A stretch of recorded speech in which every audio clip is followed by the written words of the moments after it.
Hola, ¿qué tal? Muy buenas noches, bienvenidos a Noticias 22. Qué alegría, qué gusto estar con ustedes este martes. Van a ver qué programón les hemos preparado. Huemansin, Rafa, ¿qué tal?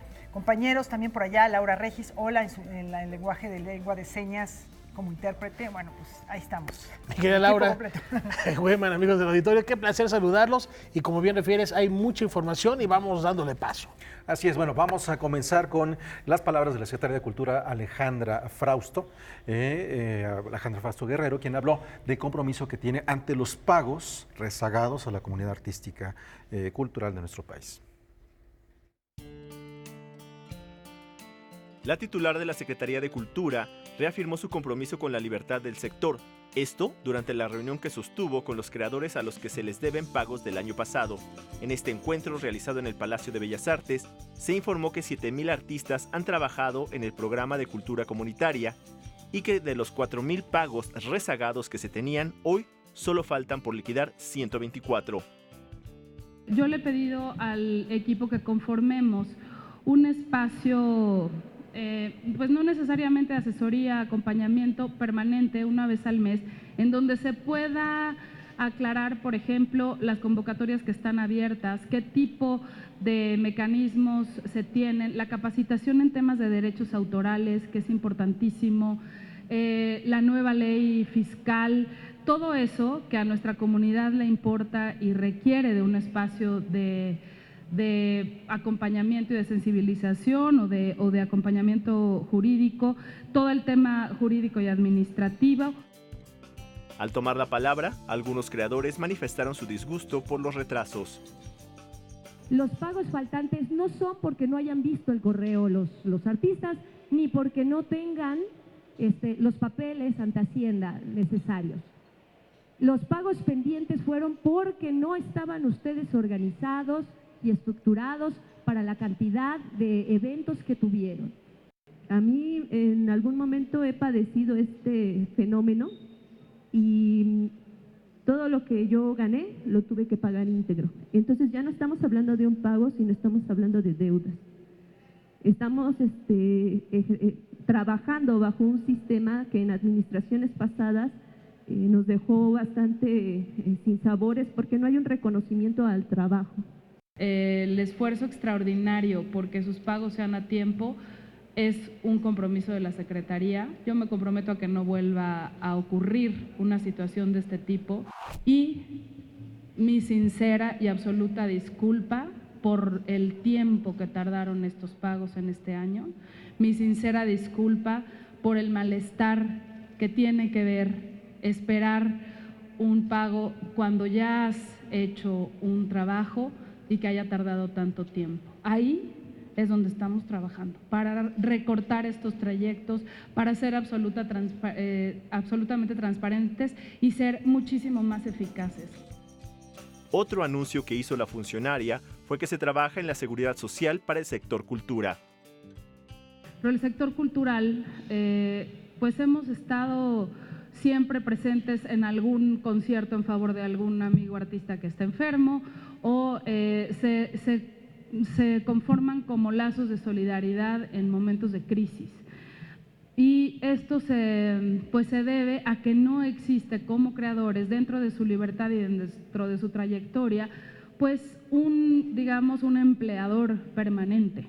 Esto significa que tenemos que construir un sistema de seguridad social para los artistas de una manera distinta y precisa. En este sentido, estamos trabajando hace aproximadamente 10 meses con el Instituto Mexicano del Seguro Social y estamos conformando esta alternativa que nos parece fundamental. Al finalizar la reunión, se les propuso varios acuerdos a la comunidad artística.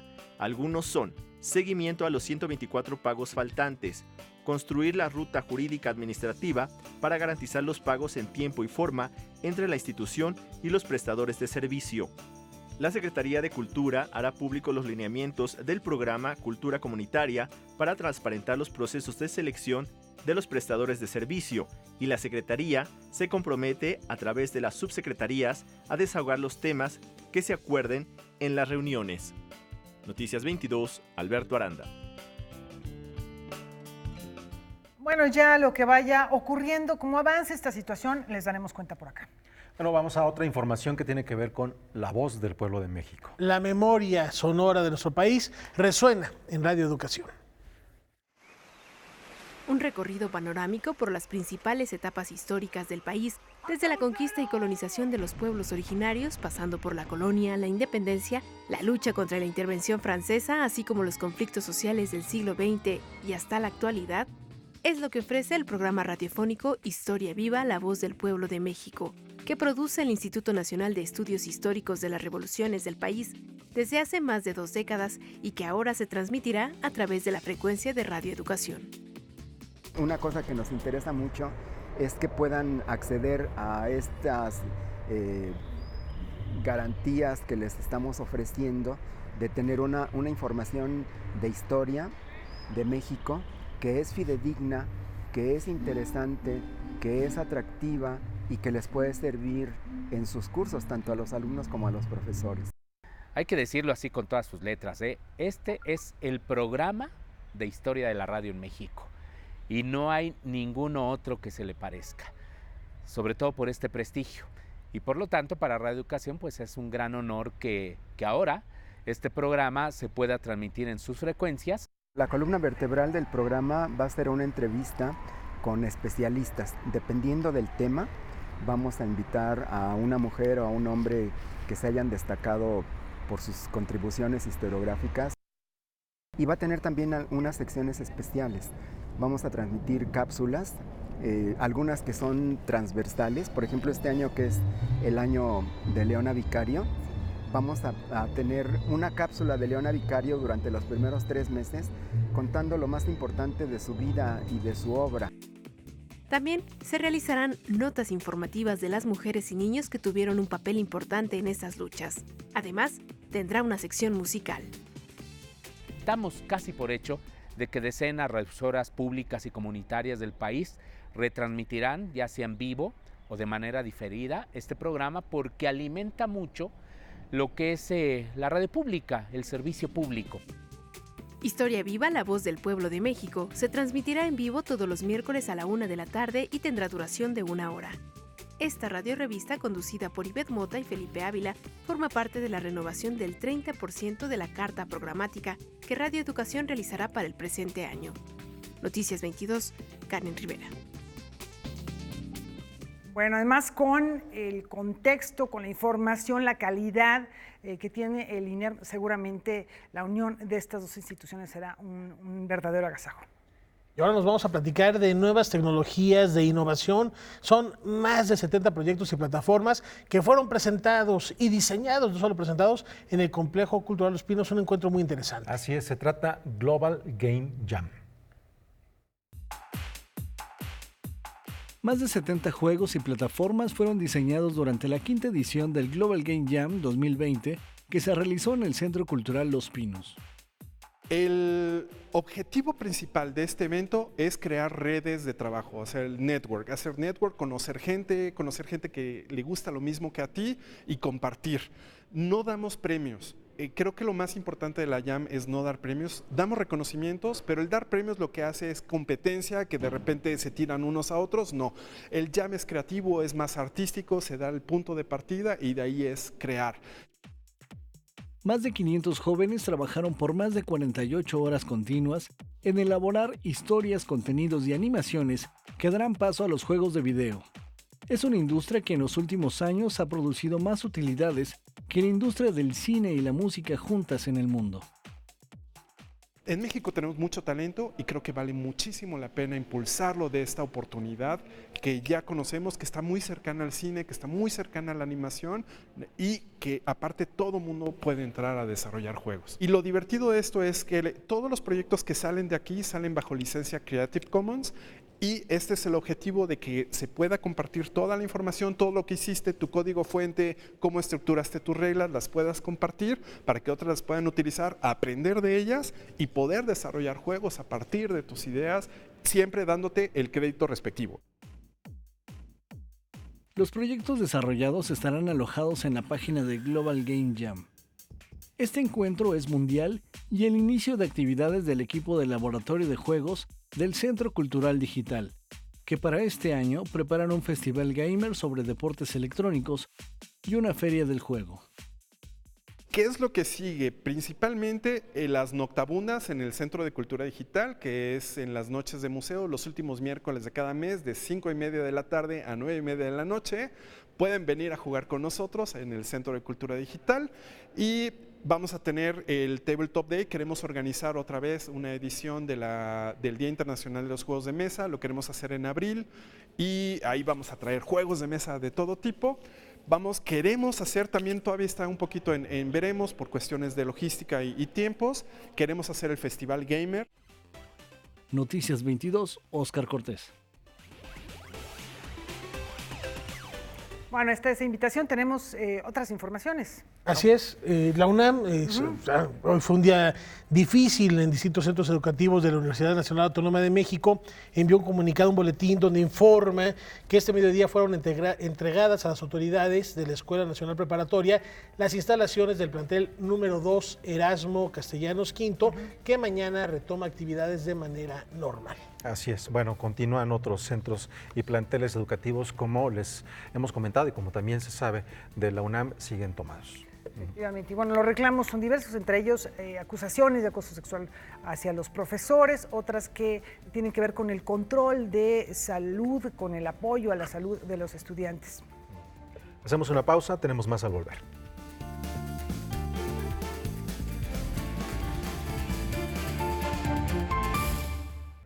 Bueno, vamos a hablar de un tema de enorme actualidad, Rafa. El FONCA, y agradecemos a su titular que nos acompañe, junto con el director del Sistema Nacional de Creadores, para saber qué está sucediendo en estos momentos en estas dependencias. Vamos contigo, Weman. Así es, muchas gracias Rafael, Laura, amigos, se encuentra con nosotros Adriana Cosenvic, muchas gracias, quien es titular del FONCA, y también está con nosotros Eric Pérez, que es el encargado del Sistema Nacional de Creadores.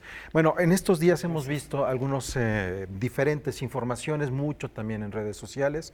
Vamos a irnos a cosas muy puntuales que detonan ciertas reacciones al interior del FONCA. El pasado mes de octubre, después de una reunión extraordinaria, se decidió suspender, no retirar, una beca que había sido obtenida por un poeta del estado de Guerrero, que había obtenido ese mismo año 2019 por un delito que está en un proceso en este momento. Eso detonó una serie de reacciones al interior del FONCA. ¿Qué fue lo que detonó? Gracias. Buenas noches Laura, Rafa, Wemansin. Gracias por recibirnos. En efecto, tras el proceso de selección del jurado y luego el paso de digamos, los seleccionados por consejo directivo, que es como normalmente se hace, se publicaron los resultados de la convocatoria completa en las distintas categorías. Y en este caso, pues recibimos la información que nos hacían saber que había una denuncia pública en proceso por un delito considerado o tipificado por la ley como grave, y se tomó la decisión, tal y como está previsto en la convocatoria, como todas las convocatorias del FONCA, tenía y tienen un numeral que establece que los casos no previstos los puede resolver el FONCA con el apoyo de sus órganos colegiados, en este caso el correspondiente es el Consejo Directivo del Sistema Nacional de Creadores, y se evaluó conjuntamente pues qué era lo conducente, y bueno, pues conscientes todos de la presunción de inocencia que establece la Constitución y que a todos nos parece pues fundamental, se tomó la determinación de suspender la beca en aras, por supuesto, de una sana convivencia dentro de la institución, y pues, apartar el dinero. La beca no se revoca de ninguna manera, y pues cuando las autoridades competentes, que son las únicas que pueden juzgar, establezcan una sentencia en firme, se tomarán las determinaciones conducentes. Por lo pronto, pues se apartará ese recurso, ¿no? Así es. Hay una serie de medidas que han sido consideradas a partir de este caso, no únicamente cuando estamos hablando de delitos graves y tipificados, que eso, bueno, va más allá de cualquier normatividad, la ley es la ley. en términos de normatividad, cómo es que están respondiendo frente a lo que se vislumbra, ¿no? Sí, no sé. Sí, mira, es muy importante comprender que el Sistema Nacional de Creadores de Arte tiene su normativa específica y lo que la licenciada Adriana comentó hace un momento obedece a esto. En el FONCA, por otro lado, desde hace varios meses de intenso trabajo, de diálogo con la comunidad, hemos trabajado en mejoras normativas que implican muchas aristas del FONCA. Implican pues temas administrativos, pero también temas de lograr una mejor convivencia entre nuestros beneficiarios. El FONCA tiene una gran comunidad y hay muchas actividades que se detonan dentro de la misma institución, actividades de retribución social, encuentros de creadores, otras actividades dentro de las instalaciones, y con aras de mejorar estos espacios colaborativos con una sana convivencia es que hemos propuesto mejorar nuestra normativa desde ese mes. Esto ya se concretó el pasado 12 de diciembre con la Comisión de Supervisión, que es el órgano facultado para tomar estas determinaciones, y pues hemos actualizado nuestras reglas de operación del FONCA en ese sentido. Esto no tiene nada que ver con Me Too, como en algunos medios ha estado circulando información. Estamos frente a una denuncia que está en proceso. Sí, una denuncia ante las autoridades únicas que juzgan, ¿no? El FONCA, como tú sabes, actúa de buena fe y así seguirá haciéndolo siempre. Es decir, tú te postulas a una convocatoria y nosotros partimos siempre de la base de que la información que tú estás dando es correcta. En este caso, el tema, pues, insisto, es un tema complejo, pero independientemente de eso, como decía Eric, la institución se ha nutrido de los comentarios y lo ha hecho siempre en sus 30 años de existencia. Yo creo que es parte de las grandes virtudes que tiene el FONCA. Se ha ido moldeando a partir de lo que ocurre, de una sensibilidad, de un diálogo permanente con la comunidad, y había a partir de esos diálogos que se generaron particularmente el año pasado y de cambios en la normatividad de mandatos y de una serie de cosas propiamente administrativas, necesidad de modificar las reglas. Dentro de las reglas, además de algunas modificaciones, insisto, que eran regularizar cosas que se venían haciendo e incluso darle un soporte legal a la insaculación y a una serie de procesos, hay un catálogo de incumplimientos que cualquiera que firma un contrato después de que ha sido seleccionado debe cumplir, y un código de ética. Y lo que estamos es previendo situaciones, también a partir de una experiencia acumulada por la institución. Entonces se actualizaron 2 supuestos. Uno de los supuestos tiene que ver claramente con los delitos graves, tipificados por la ley como tales, y solamente se actúa siempre que tengas una denuncia ante las instancias correspondientes, no en redes, no de oídas. Y el segundo tiene que ver con algo que la abogada llama faltas a la moral, pero que se orienta a casos de hostigamiento, a casos de amenazas, de algo que impida, por ejemplo, trabajar como se debe trabajar en un comité de jurados, o que ponga en riesgo alguna cuestión, como por ejemplo que un jurado o un tutor reciba una amenaza o reciba una denuncia. Son estos los casos y se activan desde luego bajo una denuncia ante las instancias correspondientes. Tiene que ver con eso, con salvaguardar una sana convivencia, y por supuesto parten del supuesto absoluto y claro, así fue dicho en la reunión del Comité de Supervisión, de un respeto irrestricto a la libertad de creación y a la libertad de expresión, ¿no? O sea, no estamos hablando de algún tipo de censura con una figura como faltas a la moral. No, claro que no. No, por supuesto que no, ¿no? No tiene nada que ver con un sentido, incluso que afecte el trabajo mismo del proyecto, ¿no?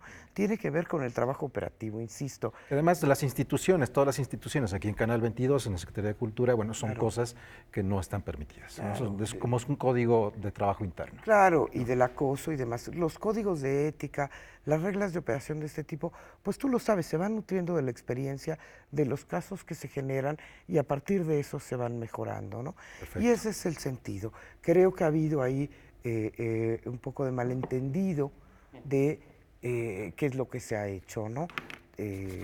Tal cual, como yo te decía, en las reglas de operación está, y en el acta del comité de supervisión, pues está explicado con mucha claridad, ¿no? Perfecto. Para nosotros, el único principio y lo único que perseguimos de manera directa será siempre la calidad y la posibilidad de la libre creación y la libre expresión, que estamos seguros que es lo que enriquece finalmente la cultura, ¿no? Perfecto, pues Adriana, muchas gracias por estar con nosotros y aclarar esta situación, porque claro, es una situación grave la que se está viviendo en este momento, insisto, se encuentran bajo un proceso, no se puede hablar de esto justo porque es un proceso, pero sí detona muchas reflexiones al interior de las dinámicas dentro del FONCA. Gracias por estar con nosotros, muchas Adriana. Gracias a ustedes, gracias.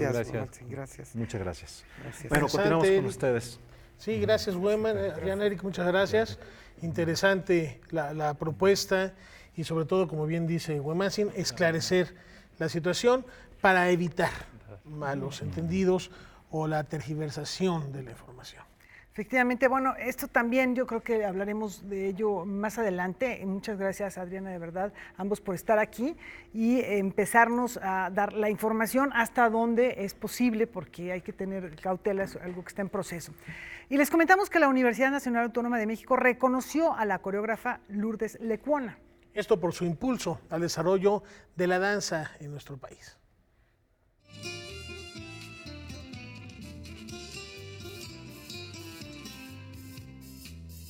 Sí, es un reconocimiento muy hermoso porque finalmente es una postulación de la comunidad y el jurado es la propia comunidad de danza. Entonces me da muchísimo gusto y que sea la UNAM, porque la UNAM ha sido mi casa.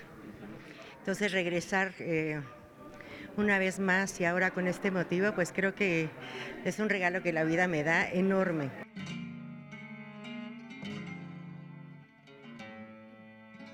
Tuve la fortuna de pisar los teatros desde los 4 años, bailando el Cascanueces durante 7 años.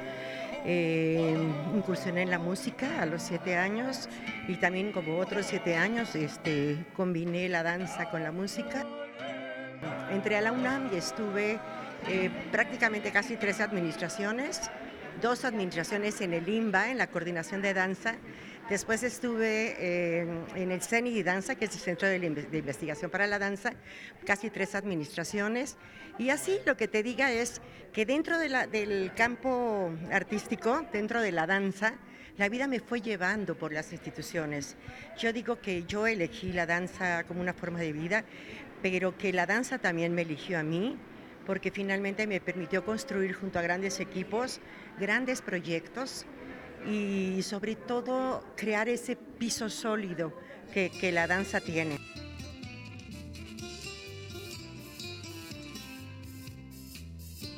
Me renovó muchísimo este año entrar con proyectos. Tengo dos estrenos de gran formato, todavía no quiero decir porque quiero que sean autorizados, pero hay algo que puede pasarnos y es que finalmente el cuerpo puede no dar lo suficiente, pero hay unas alas muy grandes y hay una ilusión de seguir vivo en esto y creo que las tablas se van a dejar cuando, pues trabajando, eso me gustaría, como lo ha hecho mucha gente, porque es parte de nuestra formación. Por ejemplo, en los últimos 3 años he estado dedicada también a la investigación y he dado conferencias de prensa, entonces de alguna manera también esto me ha abierto otros caminos. Entonces, esperemos que la danza desde muchas trincheras pueda seguir viva en mi vida.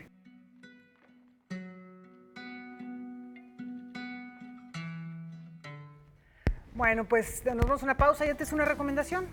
Así es, no se pierda terminando hoy Noticias 22 a las 9 de la noche. Ahí tiene usted en pantalla Debate 22. Yuli García nos espera con un tema que arroje la primera piedra, el que se sienta libre de pecado. Locos por las deudas, no se lo pierdan a las 9 de la noche. ¿Cuáles deudas? ¿Qué es eso? ¿Quién dijo deuda? Sí. Terminando Noticias 22. Sí, la pregunta es si la clase media existe, si no está endeudada. A verlo. Vamos a descubrirlo terminando este espacio.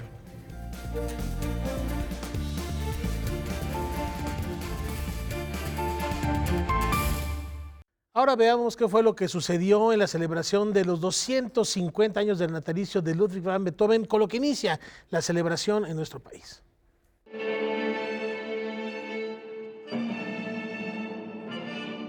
Los 14,000 boletos que la alcaldía Azcapotzalco destinó para el concierto gratuito Novena de Beethoven por la Orquesta Filarmónica de la Ciudad de México se agotaron en 2 días.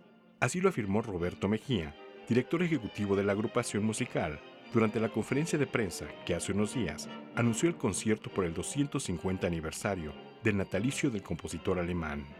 Durante el concierto, este 2 de febrero, ni el Super Bowl, ni el puente vacacional, ni la celebración del Día de la Candelaria hicieron gran mella en la asistencia al evento.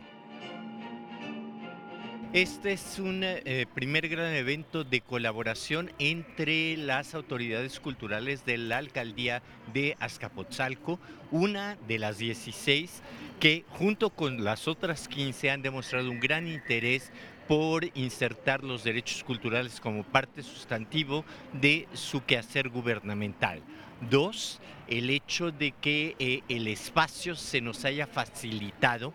3, que sea con este concierto con el que inicia la Orquesta Filarmónica de la Ciudad de México los conciertos masivos de cercanía a las personas en las alcaldías y en el año de Beethoven. En la línea de su plan de cultura comunitaria, también señaló la importancia de generar estos eventos como espacios para el ejercicio de los derechos culturales y la generación de públicos. Bien a bien, aparentemente la vida cultural que es cuasi inexistente, yo diría que no, que es cuasi invisible, pero que existe y existe muy fuertemente a nivel de los barrios, a nivel de todos los centros culturales que se han venido constituyendo a lo largo de la última década, por lo menos. Aquí hay un orgullo de ser chintololo que es muy particular. Al final, la alcaldía Azcapotzalco reportó una asistencia de más de 10,000 personas al recinto. Suárez del Real habla de la descentralización de la cultura en la capital y el establecimiento de sinergias entre diversos polos culturales. Hoy por hoy vamos a mostrar y a demostrar que aquí hay público, que aquí hay gente que sí le interesa este tipo de apuestas culturales y que vamos a llenar. Estamos apostando el hermanamiento de la Olinjo-Listli, de ese centro cultural con este centro cultural que es la Arena Ciudad de México. 2, la delegación alcaldía está aportando una parte importante que ya en su momento el alcalde hará de conocimiento. Y 3, la iniciativa privada también ha hecho aportes a efecto de mostrar que esa es la ruta correcta, la convergencia de intereses a favor de los derechos de los públicos. El secretario de Cultura capitalina menciona que este es el primer concierto de una serie que llevará la Orquesta Filarmónica de la Ciudad de México por las alcaldías Tláhuac e Iztapalapa próximamente. Noticias 22, Víctor Gaspar. Bueno, ahí está el arranque, el inicio, habrá muchas otras conmemoraciones que ya iremos comentando.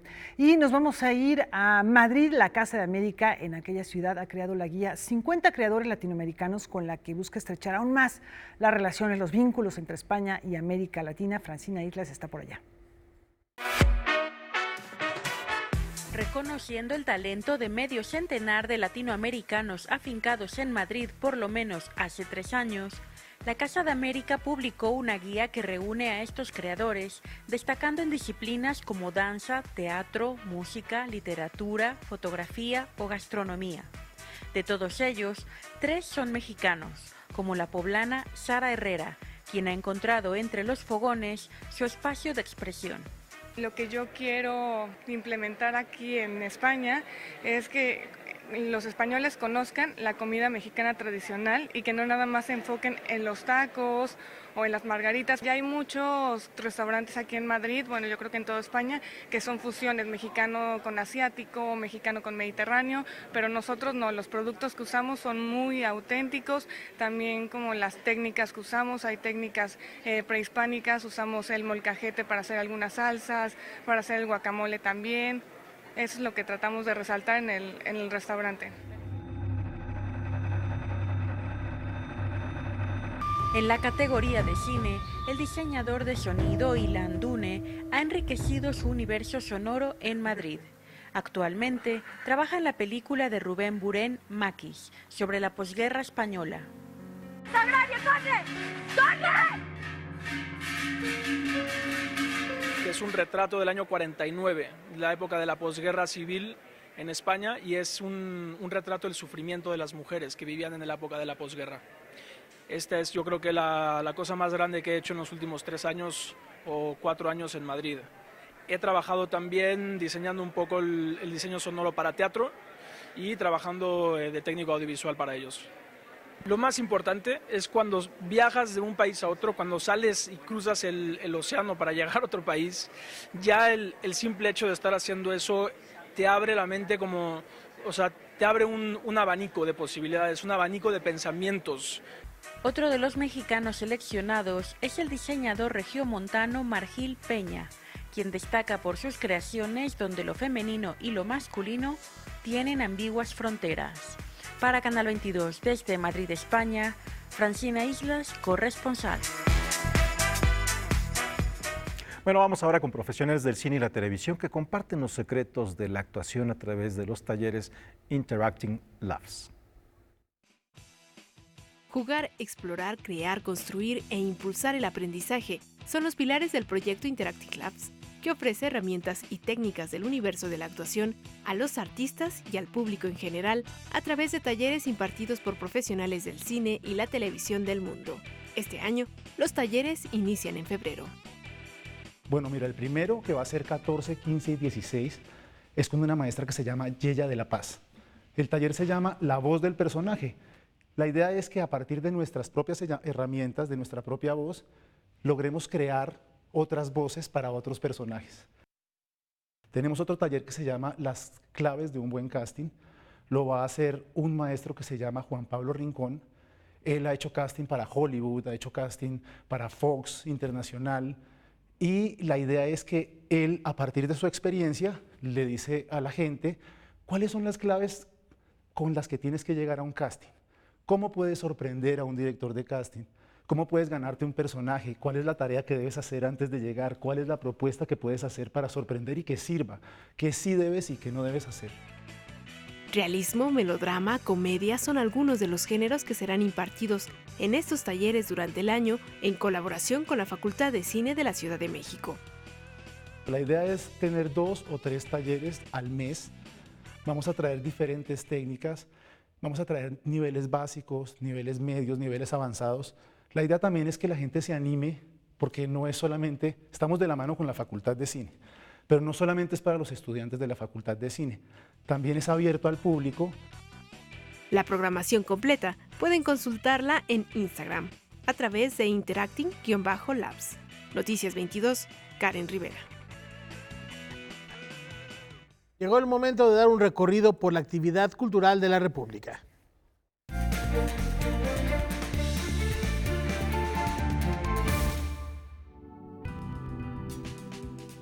La obra de Ernesto Hume, un reconocido artista a nivel internacional, llega a las instalaciones del Museo Virreinal en Sinacantepec, Estado de México.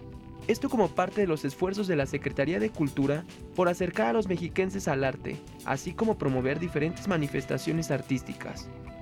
La exposición, Sintaxis Modulares, une, a través de 5 piezas, el ingenio del artista con las matemáticas. Las figuras geométricas se transforman para darles un nuevo significado, una nueva sintaxis que redimensiona el metal, siempre a partir de las mismas piezas con una nueva orientación espacial. La exposición permanecerá abierta hasta el 19 de abril. El Centro Cultural Tijuana exhibe la muestra Sions, de la compañía inglesa Darkview, un espectáculo que permite adentrarnos a la imaginación y los sentidos de una exposición teatral que nos saca de lo habitual. Desde 2016, la compañía se ha presentado en países como Reino Unido, Australia y ahora en México. La obra se presenta en un contenedor herméticamente sellado, donde se colocan 24 asientos y los espectadores se encuentran en espera de una experiencia desconocida. La muestra estará disponible para todo público hasta el 29 de febrero. Para el Gobierno de México es una prioridad preservar y proteger los territorios indígenas del país. Por ello, el director general del Instituto Nacional de los Pueblos Indígenas, Adelfo Regino Montes, mencionó que no se van a entregar concesiones para empresas mineras en tierras sagradas, como lo es el pueblo Huirrárica de la comunidad de San Sebastián en Teponahuaxtlán, municipio en Mezquitic. Se sabe que alrededor de 90 millones de hectáreas han sido concesionadas a las empresas mineras, que representan aproximadamente el 40% del territorio nacional. Además, se busca que estos sitios sean protegidos para que nunca más se viva la discriminación, el racismo o que se lastime la integridad cultural de las comunidades. En los diversos espacios se alcanzaron acuerdos para atender las necesidades más importantes de la población, con la participación del gobierno federal y estatal. Vamos a una breve pausa. Tenemos más al volver.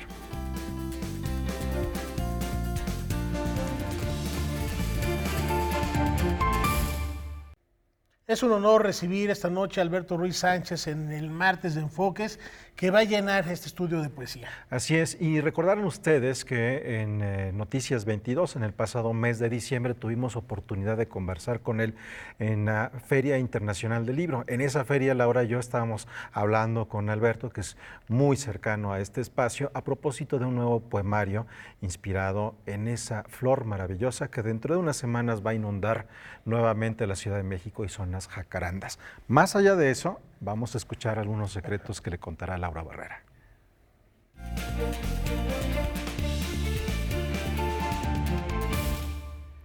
El arte, la belleza, el asombro, el deseo, el ritual, el mal.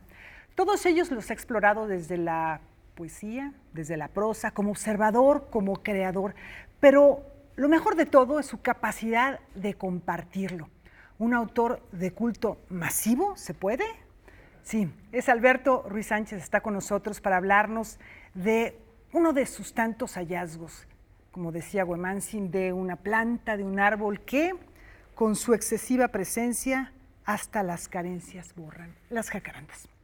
Las jacarandas es tu nuevo libro, pero bueno, yo al leer esto, desde luego es algo muy novedoso que conjunta muchos géneros que tú exploras permanentemente, pero que me llevan a pensar en lo pictórico de tu obra. Hay siempre mucha imagen, son a veces de verdad excesivas en el sentido de imágenes, de sonidos, hay música, se perciben notas sonoras, se perciben aromas, son muy envolventes, tienes esta característica que seguramente te habrán dicho, no sé qué tan a propósito sea, quizá es algo muy espontáneo, pero tu obra es envolvente. No, pues te agradezco muchísimo, Laura. A mí me da mucho gusto que lo leas y que lo leas así, porque tú conoces todos mis libros y sabes, inmediatamente te diste cuenta que la dimensión sensorial, todo el lenguaje de los sentidos es fundamental en todo lo que hago, ¿no? A mí me dio mucho gusto participar en aquella serie que hacías, que era la biografía de las personas a través de la música, y por supuesto todos los sentidos participan en el tipo de escritura que yo hago, ¿no? Que siempre tiene algo narrativo, algo de asombro, algo de poesía y algo de reflexión también, todo conjugado en un lenguaje de los sentidos, ¿no? Y bueno, además, por ejemplo, en el caso de este libro, hay por ahí también citas de tus amigos, de la gente que te sigue en redes sociales, está también presente de algún modo Twitter o los medios de comunicación actuales, que no eres para nada ajeno a ellos. Sí, bueno, pues ya ves que en todos mis libros yo he tratado de escuchar a la gente para la cual yo escribo y que me devuelve impresiones de su lectura, ¿no? Y ahora con los nuevos medios, por supuesto, los regresos son masivos, ¿no? Desde mi libro sobre el insomnio, que ya tiene casi 10 años, así lo hice. Cada uno de los capítulos está hecho a partir de comentarios que yo recibía. Y ahora con las jacarandas también.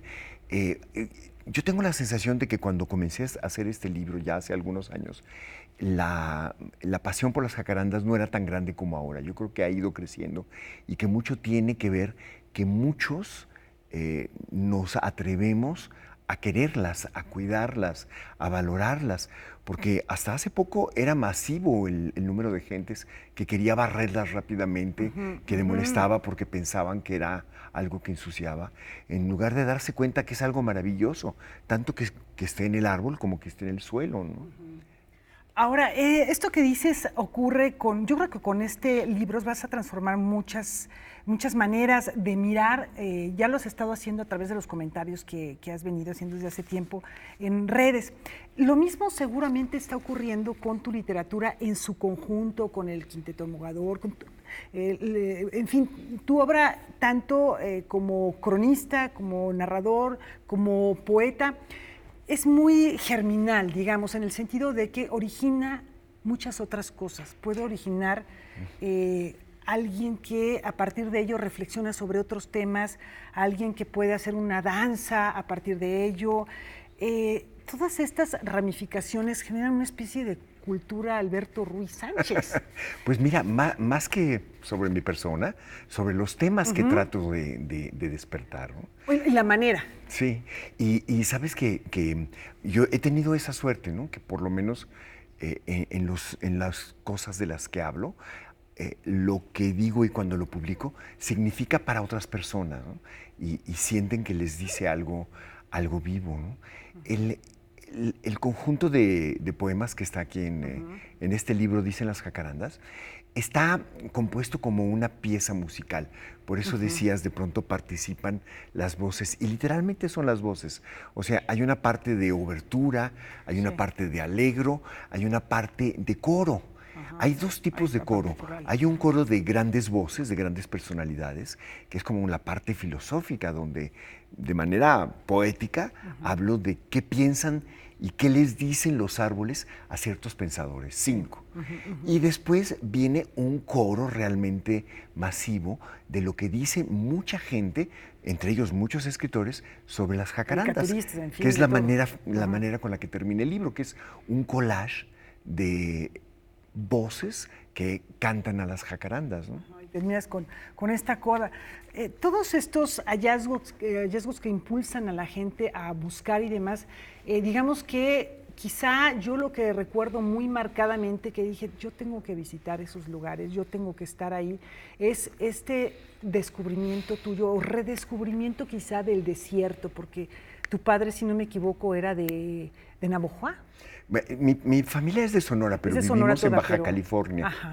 Y el desierto de Baja California es, para mí, que geográficamente es el desierto de Sonora. El desierto de Sonora incluye Sonora, Baja California y Arizona. O sea, desde un punto de vista geográfico, no político, ¿no? Y entonces todo eso tiene una característica muy especial que marcó que marcó mi vida de niño, y después cuando lo llegué a ver de nuevo en el Sahara, marcó mi obra, ¿no? Porque tuve un golpe de memoria involuntaria. Empecé a acordarme de cosas de mi infancia que no sabía que había olvidado. Y de pronto regresó, ¿no? Y yo creo que una vez encaminado en eso, ahora también con las jacarandas, me dejo llevar por, ¿sabes? La emoción de ver cuando surgen, cuando empiezan a surgir. Hoy mismo pasé por el Ángel de la Independencia y ya hay como unas 10 jacarandas que están floreciendo, ¿no? Una amiga me mandó desde Bellas Artes, que trabajan en Bellas Artes, la jacaranda que está al lado del Palacio de Bellas Artes, entre Bellas Artes y la Alameda, es una de las más grandes y maravillosas, la primera que florece y la última que se va. Y eso me lleva a recuerdos involuntarios de la infancia, de cosas de las que hablábamos hace un momento, del árbol en la casa familiar, a veces del árbol que hay enfrente, ¿no? Que tú me contabas que te han pasado también, ¿no? Efectivamente, pero a veces necesitas que alguien te diga o que te haga ver ciertas cosas para darte cuenta, por ejemplo, de lo que desarrollas. Con Aurelia Siain también participa en esta idea de la Ciudad de México, a la que criticamos tanto. Estos días hemos estado hablando, Alberto, cosas dolorosísimas del hundimiento de la ciudad, de la destrucción de nuestro patrimonio, y de pronto pensar que tenemos que ser dignos de nuestras jacarandas, que es como un punto que podríamos desear ser dignos quizá de de nuestros pájaros, en fin, pero las jacarandas me parece una buena idea para plantearnos que lo que estamos haciendo con nuestra naturaleza, y es algo que tú también a lo largo de tu obra y muy particularmente en este libro planteas, nuestra relación con la naturaleza. Sí, y con la belleza. Con la belleza. Y con la belleza, la ¿sabes? belleza. Que incluye la naturaleza. La suerte de que Aurelio Azaín, que vive en Japón y ha visto el culto de los japoneses a los cerezos, piense como la yo floración de los cerezos, que si tuviéramos un respeto mayor y un cuidado por las jacarandas en México, seríamos mejores ciudadanos. Efectivamente, entonces quizá verlo al revés, ¿no? No tanto como vamos a cuidarlas, no, vamos a ser mejores si nos fijamos en estos elementos de nuestra ciudad, de nuestro entorno, y quizá de eso también se encarga voluntaria o involuntariamente la literatura, la poesía. Tiene una utilidad, digamos, muy concreta la literatura y la poesía. Sí, sabes, en momentos álgidos, y bueno, pues desde que yo me acuerdo tenemos crisis y momentos álgidos. Cada vez son diferentes y cada vez nos impactan más, pero la belleza convive con eso.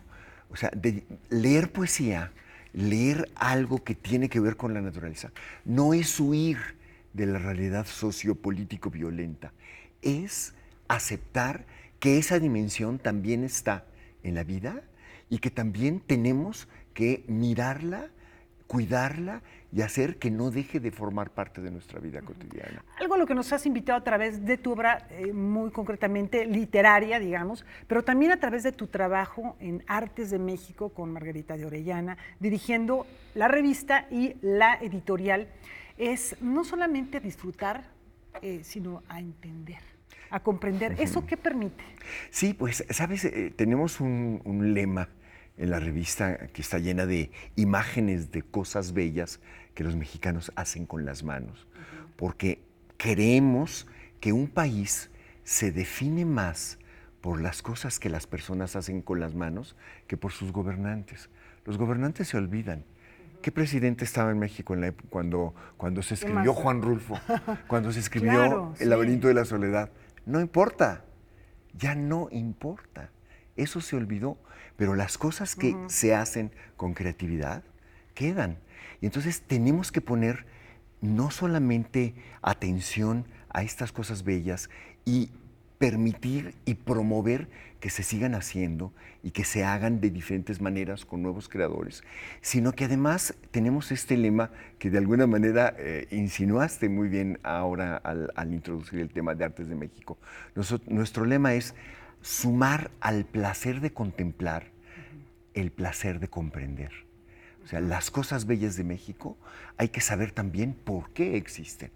No solamente admirarlas y decir qué bonito, sino que además saber qué sentido social tienen, qué sentido tienen para quienes las hacen y para quienes las disfrutan, y por qué es importante que sigan existiendo. Sumar al placer de contemplar el placer de comprender. Y quizá ahora, más que nunca, precisamente por estos momentos álgidos a los que te has referido, Alberto, por las crisis en las que estamos sumidos, porque no le veo, no encuentro otra palabra, estamos realmente sumergidos en crisis muy, muy fuertes, es importante retomar esto. Quizá quizá la literatura, quizá los libros, tú tienes una colección creo que de 50,000 libros, no sé si tengas una contabilidad, quizá esto nos pueda permitir otra manera de entendernos. Y sabes que prestar atención a veces a dimensiones a las que no prestamos atención, ¿no? Por ejemplo, en Artes de México hemos desarrollado un interés junto con la colaboración de otras fundaciones y con especialistas muy serios de la UNAM en la medicina tradicional. El doctor Campos, por ejemplo, el doctor Solá, que acaba de fallecer desgraciadamente, nos han indicado un camino para prestar atención a personas que son artesanos de otras artes, que son, por ejemplo, los chamanes, que a veces hacen cosas artísticas y también funcionan en las comunidades, muchas veces curando, podríamos decir en términos, curando a la gente, por ejemplo, de enfermedades como el ruido, ¿no? Y entonces, prestar atención a estas prácticas, darles importancia, estudiarlas con seriedad, es algo que también es importante en México. Las tres grandes medicinas tradicionales del mundo son la de la India, la de China y la de México. Y la de México es la más despreciada, como lo fueron durante mucho tiempo nuestras artes populares y muchísimas de las cosas creativas de México. Las lenguas y también de, de los pueblos. Sí, o sea, cíclicamente sí. hay tendencias a despreciar lo mejor de México, que está en gran parte en su creatividad. Y bueno, por una parte, tú, Margarita, se han dedicado a mostrarnos lo mejor de México, y tú a dar lo mejor de ti a través de tu literatura, Alberto. De verdad, qué placer tenerte aquí, y esta sección la despedimos siempre con 3 preguntitas de respuesta automática, estilo cuestionario Proust. Bueno, tú has viajado mucho, dominas también varias lenguas. Me gustaría que me dijeras una palabra que te gusta, una palabra que te interesa, una palabra quizá favorita, en otro idioma. Sutileza en español, Ajá. Sutilité en francés. Sutilité, qué bueno, pues que tú es, eres... que es, sabes que el Ajá. sentido fino de las cosas. No, es más fuerte en francés. Efectivamente. Alberto, un miedo. Yo tengo miedo a hacer daño. Una alegría simple de la vida. Cuando veo la sonrisa de mis hijos. Alberto, de verdad, qué placer. Gracias por compartir esta intimidad tuya con nosotros, con nuestro público. Gracias a ti, Laura. Y muchas gracias por leer mis jacarandas. Aquí está. Y leerlas así. Dicen las jacarandas tienen mucho que decir, y nosotros tenemos mucho que decir de ellas a partir de la lectura de este nuevo poemario de Alberto Ruiz Sánchez. Lo presento, si se puede, claro. en la Feria de Minería. Ajá. No me acuerdo exactamente qué día, pero lo vamos a presentar en la Feria Mañana de Minería. viene precisamente el maestro Macotela, ¿no? O el jueves. Uno de estos días de la semana viene y él nos va a decir seguramente. Mañana ¿no? va a estar. Mañana va a estar, por ¿verdad, acá. Rafa? Y les recordamos la presentación con mucho gusto, Alberto. Es un honor tenerte aquí. Muchas Con esta gracias. jacarandosa sutileza que nos compartes esta noche a propósito de tu más reciente poemario. Y llegó el momento de despedirnos. Bienvenido de nueva cuenta. Y nos vamos a ir con un compositor checo, Josef Milišević. Hoy se cumplen 239 años de su partida. Y dirán, ¿por qué no nos suena? Si era un gran compositor. Tenía un contemporáneo, un coetáneo que se llamaba Wolfgang Amadeus Mozart. Así es. ¿Para qué les explicamos más? Así es. La mala fortuna de nacer en esa época, pero es grande. Escuchen esto, trío para violín, cello y contrabajo. Muchas gracias. Nos vemos mañana. Jueves 27 a las 6 de la tarde.